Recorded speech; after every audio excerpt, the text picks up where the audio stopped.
Olá a todos e bem-vindos ao segundo encontro sobre a história da música. O primeiro terminou falando de Johann Sebastian Bach e de sua família numerosa, 250 anos de música doada para o mundo.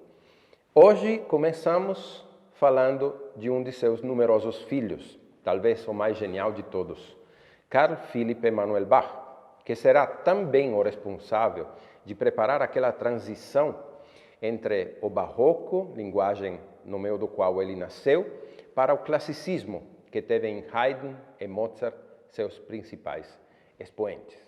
Na Itália, depois do barroco, período em que a produção musical espaçou desde a música de câmara até as grandes produções instrumentais, corais e operísticas, a ópera justamente foi ganhando cada vez mais espaço, deixando a música instrumental como algo de nicho, absolutamente pouco valorizada e procurada. Incrível depois de um período barroco que teve a música instrumental tão valorizada. Os compositores mais interessados e mais dotados para o repertório instrumental até tiveram que emigrar. Um caso que poderia ser um exemplo foi Giovanni Battista Viotti, compositor de grandíssimo valor. Aliás, autor também do tema principal da Marselhesa, do hino nacional francês. Poucos sabem que quem escreveu a música foi o italiano Giovanni Battista Viotti. Então, Giovanni Battista Viotti foi um compositor de grandíssimo valor, autor de muita música de câmara, de sinfonias, de inúmeros concertos para violino, entre os quais o número 22 entrou no repertório de praticamente todos os grandes violinistas. Esse mesmo concerto era tido em alta consideração por ninguém menos que Johannes Brahms. E aqui vai um trechinho do início desse concerto, concerto número 22, de Giovanni Battista Viotti.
Esse foi o início do concerto número 22, em Lá menor, de Giovanni Battista Viotti. Bom, como dissemos, na Itália a ópera virou praticamente o gênero predominante, junto com a música religiosa.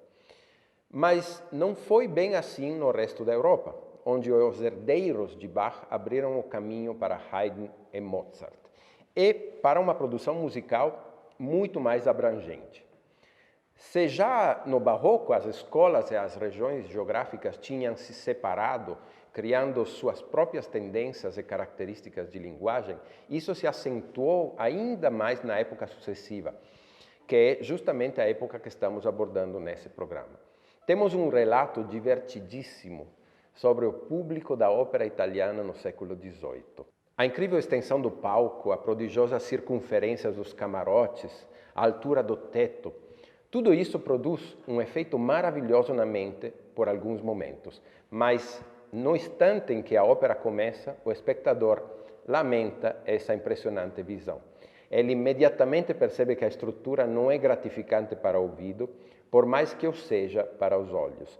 As vozes são afogadas na imensidão desse espaço. E mesmo a orquestra, ainda que numerosa, sofre com essa desvantagem.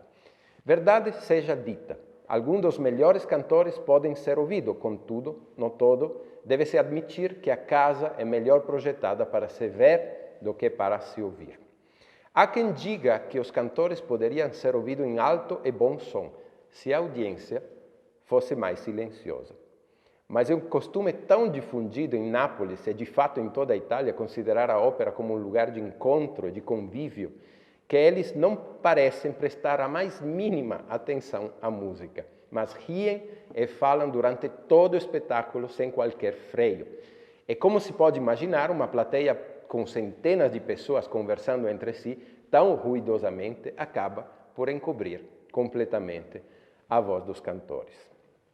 Esse foi um trecho desse relato de Samuel Sharp, e devo dizer que mesmo se alguns de vocês poderiam pensar em algum exagero, o fato e os hábitos do público continuaram sendo assim por muito tempo, já que bem mais tarde, durante as apresentações do grande virtuoso de violino Paganini, por exemplo, quase um século depois, comia-se tranquilamente durante as execuções e jogava-se até a uma espécie de antigo bingo. E o próprio Paganini anunciava esses jogos em seus cartazes como sendo parte imprescindível do espetáculo. Vamos agora focalizar esses dois grandes gênios, Haydn e Mozart. Por quê?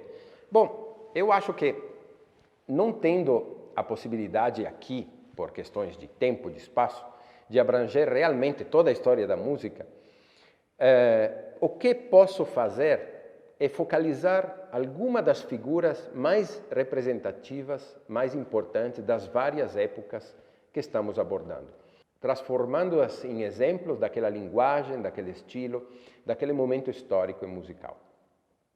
Franz Joseph Haydn foi um dos maiores compositores do período clássico. Faz parte daquele classicismo vienense ao lado de Mozart e de Beethoven. Aliás, a posteridade apelidou esse grupo como Trinidade Clássica Vienense. Para além disso, é considerado como um dos mais importantes e influentes autores da história da música erudita ocidental, com uma carreira que cobriu desde o fim do Barroco até os inícios do Romantismo. Ele, aliás, é considerado a ponte e o motor que permitiram que esta evolução sucedesse. Os dois gêneros principais através dos quais Haydn construiu essa ponte para o classicismo foram o quarteto de cordas e a sinfonia. São quase 70 quartetos e 104 sinfonias, sem contar todos os outros gêneros, óperas, oratórios, música de câmara, canções. Nos quartetos temos alguns temas que ficaram na história, como esse que hoje todo mundo conhece por ser o hino nacional alemão. Esse aqui é o tema de um de seus quartetos.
esse foi o tema de um adágio, tema com variações, de um dos quartetos de Haydn, que foi o principal incentivador, quase o fundador, o inventor do quarteto, em sua forma assim como a conhecemos até hoje. As sinfonias, por sua vez, preparam o terreno para aquelas de Beethoven, pois se elas começam numa linguagem tardo-barroca, as primeiras, se desenvolvem tanto que as últimas são quase pré-românticas.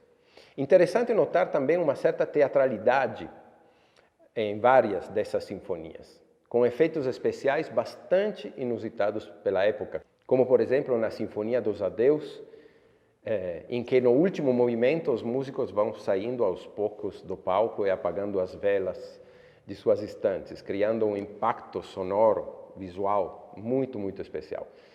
E importantes são também os oratórios de Haydn, como a criação, as estações.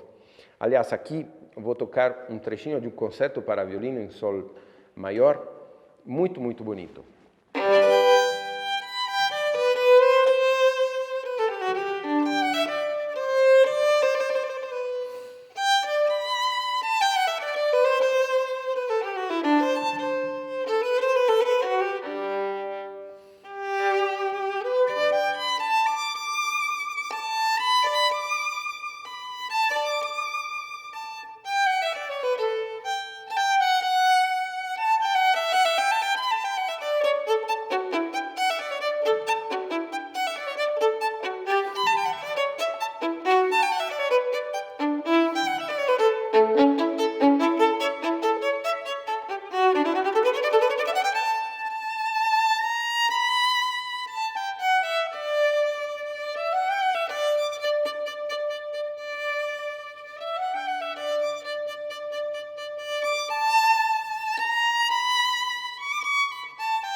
Agora uma pequena parêntese brasileira, que acho que merece um pouco da nossa atenção.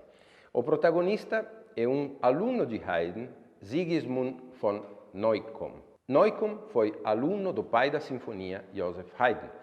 O ilustre professor costumava dizer que Beethoven fora seu melhor aluno, mas que Neukomm foi o preferido.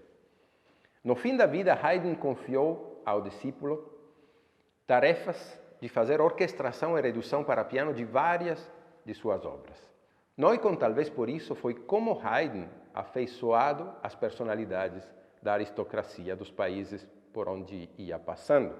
Em 1816, foi convidado a integrar a comitiva do Duque de Luxemburgo, diplomata francês que veio como embaixador extraordinário para a corte do Rio de Janeiro. Sucessivamente foi convidado pelo Conde da Barca, ministro do reino, amigo dos franceses e grande incentivador das artes, a permanecer no Rio de Janeiro. O ministro hospedou o compositor em sua própria casa, com o intuito de garantir a presença de um músico dinâmico, moderno e que favoreceria o ambiente musical da corte. Sua presença foi importantíssima para o meio musical do novo país.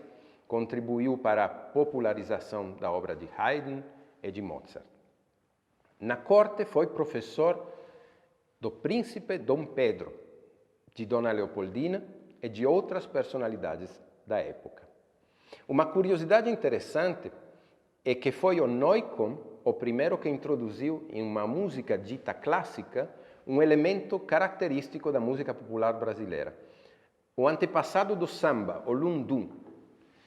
Se vocês procurarem no YouTube a obra O Amor Brasileiro, após um início bastante convencional, na parte central poderão apreciar um lundum, ou seja, uma dança e um canto de origem africana, introduzida no Brasil pelos escravos da Angola, e que é considerada a origem daquilo que posteriormente será o samba.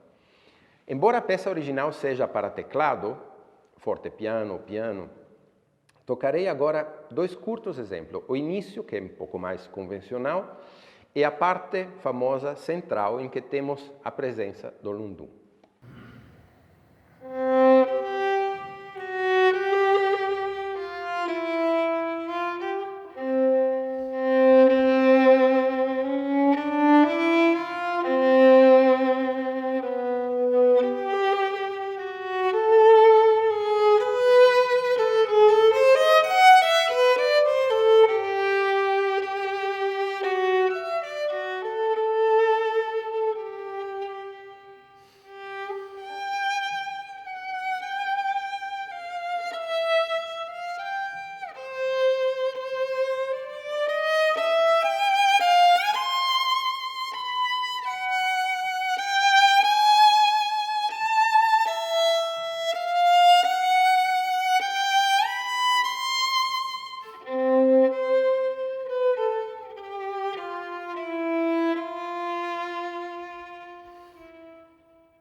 volta de 1781, em Viena, Haydn conheceu e estabeleceu uma sólida amizade com Wolfgang Amadeus Mozart. Dessa grande e profunda amizade, sem outro paralelo na história da música, e apesar das diferenças de idade, Haydn era 24 anos mais velho, nasceram influências recíprocas. Impressionou-se vivamente com o trabalho de Mozart. Aliás, ele considerava Mozart superior a ele mesmo. Uma vez, escrevendo ao pai de Mozart, Leopold, afirmou: "Digo perante Deus e como homem honesto, que vosso filho é o maior compositor que eu conheço em pessoa ou em nome, porque tem bom gosto e a maior das ciências da composição." Essas foram palavras de Haydn, escritas numa carta que temos, chegou até hoje, para o pai de Mozart, Leopold Mozart. Por volta dessa época, Haydn parou de compor óperas e concertos, precisamente os dois gêneros em que Mozart mais se destacou. Wolfgang, em contrapartida, considerava o mais velho um mestre e venerava-o como modelo. Chamava Haydn até de papá, guia e melhor amigo. Dedicou 6 de seus quartetos justamente a Haydn. Mozart, aquele que já criança era venerado nas cortes da Europa toda, que frequentava graças a numerosas viagens organizadas pelo pai Leopold, que explorava ao máximo aquele menino capaz de proezas musicais nunca escutadas antes. Certamente o relacionamento com o pai foi intenso e bastante complicado. Gerou conflitos internos no jovem Mozart que nunca serão realmente resolvidos. Mozart, cuja Sinfonia número 1 foi escrita com 8 anos de idade. Se de um lado essa sinfonia tem uma óbvia ingenuidade, do outro mostra já um domínio da estrutura, da harmonia surpreendente. Por uma criança daquela idade, então. Por curiosidade, vou tocar para vocês só um trechinho do início, apesar que obviamente faltam todos os outros instrumentos de uma orquestra, mas só para vocês terem uma ideia do que uma criança de 8 anos foi capaz de escrever.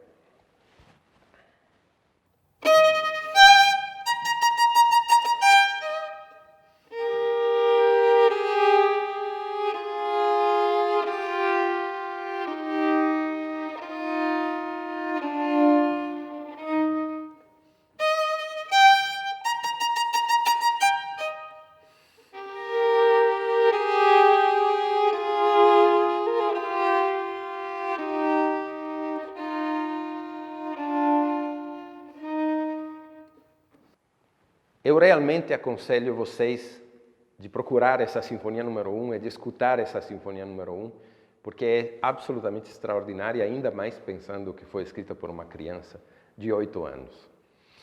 É desconcertante ler a lista de composições que Mozart escreveu em sua curtíssima vida.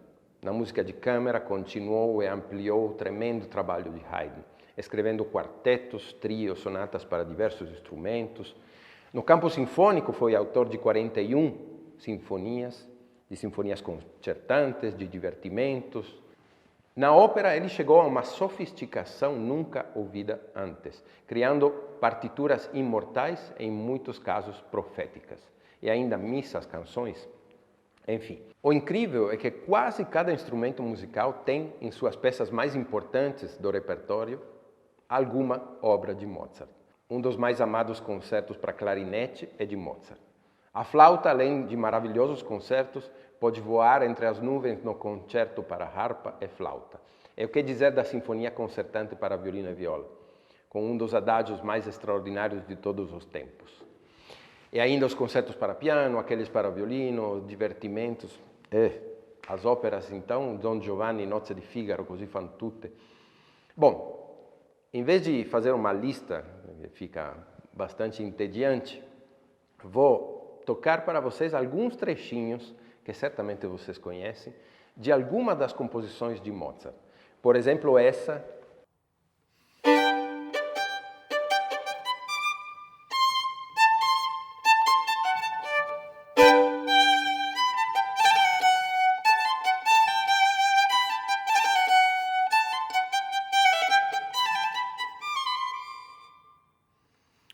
Ou também esse.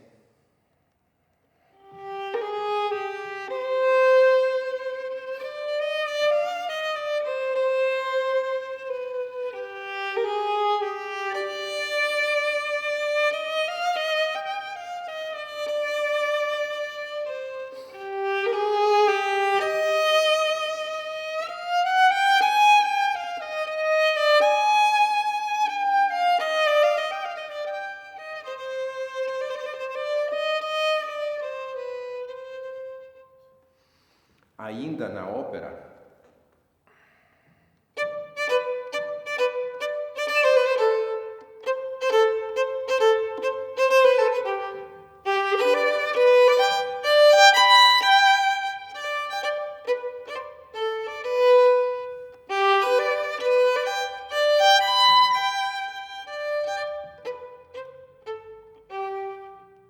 bom, poderíamos continuar até amanhã fazendo exemplos musicais de todos os gêneros, mas só para dar uma ideia da incrível variedade daquilo que Mozart escreveu e da incrível qualidade.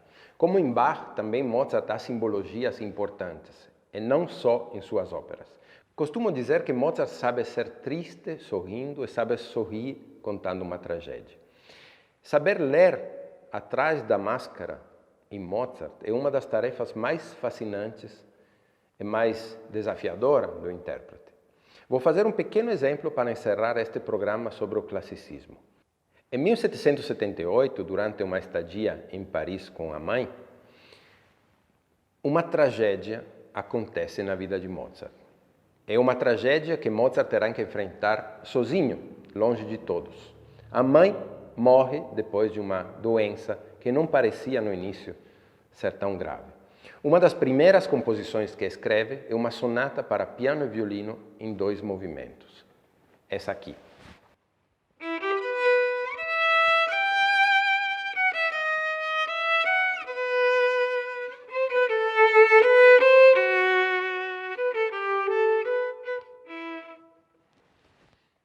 Muito bem, toda a sonata, seja na parte do piano, assim como na parte do violino, é cheia de citações de 4 notas descendentes.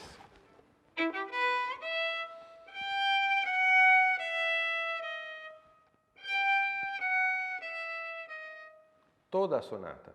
No segundo movimento, que é um minueto,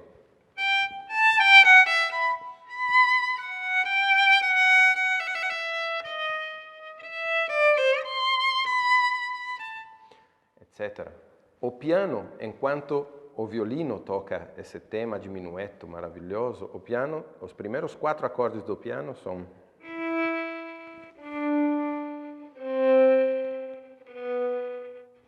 as 4 notas descendentes. Essas 4 notas descendentes eram, na época de Mozart, uma espécie de assinatura que qualquer um poderia reconhecer.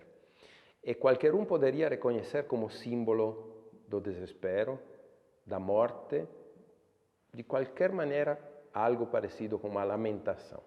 Desde o renascentismo, essas 4 notas descendentes sempre simbolizaram algo triste, às vezes até trágico. Escutem, para finalizar esse encontro, a canção de John Dowland, Flow My Tears, composta 200 anos antes que a sonata de Mozart.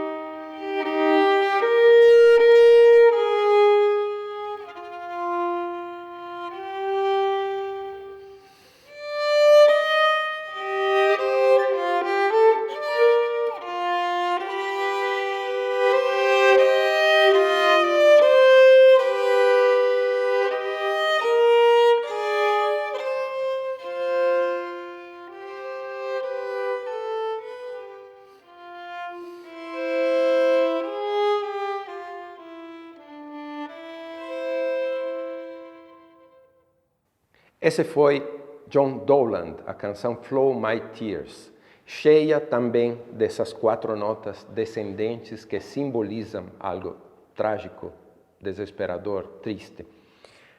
Só para mostrar um pouco do simbolismo em Mozart e de onde nasce, de onde vem esse simbolismo. Terminamos assim o nosso segundo encontro e no próximo será a vez de Ludwig van Beethoven, um dos compositores mais importantes de todos os tempos e responsável de uma outra transição. Se Haydn foi responsável dessa transição entre o barroco e o classicismo, Beethoven será o responsável da transição entre o classicismo e o romantismo. Então, nos vemos logo no terceiro encontro.